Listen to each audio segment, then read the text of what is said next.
फारसी युद्धों के समाप्त होते ही ग्रीस की धरती पर एक नया अध्याय शुरू हुआ। अब जब बाहरी खतरा कम हो चुका था, तो सवाल उठने लगा कि ग्रीस का नेतृत्व कौन करेगा। स्पार्टा ने थर्मोपाइली और प्लाटेया जैसी लड़ाइयों में अपनी वीरता से सम्मान अर्जित किया था, लेकिन उसकी सैन्य ताकत केवल स्थलीय लैंड बेस थी। दूसरी ओर एथेंस नौसैनिक शक्ति के रूप में उभर चुका था। सलामिस और माइकेल की जीतों ने एथेंस को साबित कर दिया कि समुद्रों पर उसका राज है। यूनानी नगर राज्य अभी भी स्वतंत्र थे, लेकिन उन्होंने समझ लिया था कि फारसी खतरा पूरी तरह खत्म नहीं हुआ है। इसीलिए 478 बीसीई में कई ग्रीक नगर राज्यों ने मिलकर डेलियन लीग नामक महासंघ बनाया।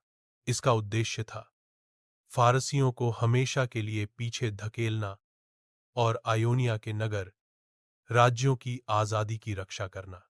डेलियन लीग का खजाना डेलोस द्वीप पर रखा गया और एथेंस को उसका नेतृत्व सौंपा गया। धीरे धीरे एथेंस ने इस महासंघ को केवल एक सैन्य गठबंधन नहीं, बल्कि अपनी शक्ति का आधार बना लिया। उसने लीग की नौसेना को मजबूत किया और आर्थिक संसाधनों को अपने हित में प्रयोग करना शुरू कर दिया। स्पार्टा इस बढ़ती हुई एथेनियन शक्ति से असहज था। उसे लगता था कि एथेंस सिर्फ ग्रीस की सुरक्षा नहीं, बल्कि खुद का साम्राज्य बनाने की राह पर है। यही तनाव आगे चलकर ग्रीक इतिहास के सबसे बड़े आंतरिक संघर्ष पेलोपोनेशियन वॉर की नींव बना। लेकिन इस समय के लिए एथेंस का उदय ग्रीस में एक सांस्कृतिक, राजनीतिक और सैन्य पुनर्जागरण की शुरुआत था।